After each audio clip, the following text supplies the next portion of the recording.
Wh40k Fluff for the uninitiated. Episode 3. The Ruinous Powers. Greatest of the denizens of the warp are the so-called Chaos Gods. The soul energy and emotions of all living things have created them and now sustain them. Each one draws their power from a different single emotion or concept.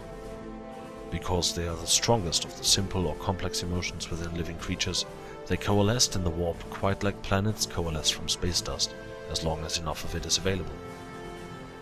Besides the amorphous horrors that are spawned in the warp naturally, Chaos Gods can expand tiny slivers of their power to create greater demons devoted to them. For all their immeasurable power, as things of the warp, the ruinous powers can only affect the material realm in comparatively small ways, such as rewarding mortals who open themselves to chaos with their unique gifts, with their most worthy followers being granted ascension to the status of Demon Prince. The four gods are Khorne, the Blood God, the god of anger, violence and hate. The mightiest and oldest of gods, he draws power from every act of violence, no matter who commits it. He is depicted as a mighty warrior, residing upon a great throne of brass atop a mountainous pile of skulls, centered in a lake of blood. All the bloodshed and all the skulls taken in his name add to these, slowly growing both the skull pile and the blood lake ever bigger. Hence his followers' battle cry is, blood for the blood god, skulls for the skull throne. Because Khorne is big on martial pride, honor and glorious bloodshed in combat, he dislikes Slaanesh as a weakling and Tzeentch for his magic. Tzeentch, the changer of ways. The god of change, Tzeentch deals in magic, dynamic mutation and grand convoluted scheming.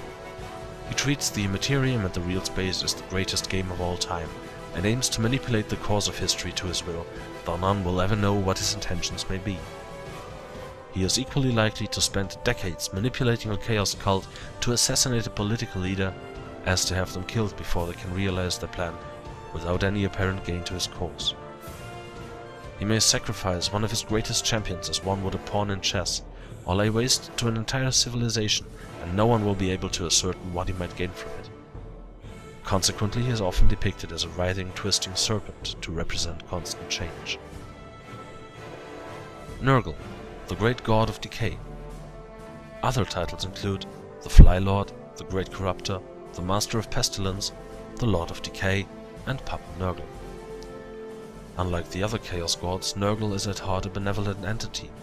Unfortunately, as an unliving demon born of chaos, he may come off differently. He draws his power not simply from fear of death, but from the unconscious response to that fear, the unquenchable will to live that motivates most mortal races. Despite his appearance as a mountainous bloated monstrosity, covered in open sores, weeping wounds and boils and obvious disease, he and his demons, who are all smaller lookalikes of his, are all very jovial and friendly, if not outright cheerful. This trait is most pronounced when Papa Nurgle gifts his children with his plagues, and they rejoice at the cries of the afflicted, mistaking them for gratitude for the wonderful corruption they received. To spread his gifts ever further and drive his children to a more intense struggle to live, Nurgle is always brewing more potent plagues in his garden that is teeming with all sorts of life. Slaanesh, the Prince of Excess.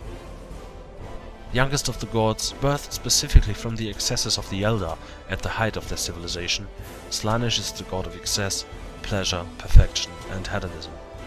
He is depicted as a female on the right side, male on the left side, with two sets of horns protruding from his long golden hair.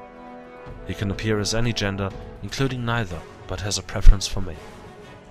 While a god of pleasure may not seem so bad at first, over time no sensation will be extreme enough to sate the follower's dulling senses, except for pain and cries of agony. Look forward to the next episode where I will explain the Adeptus Astartes.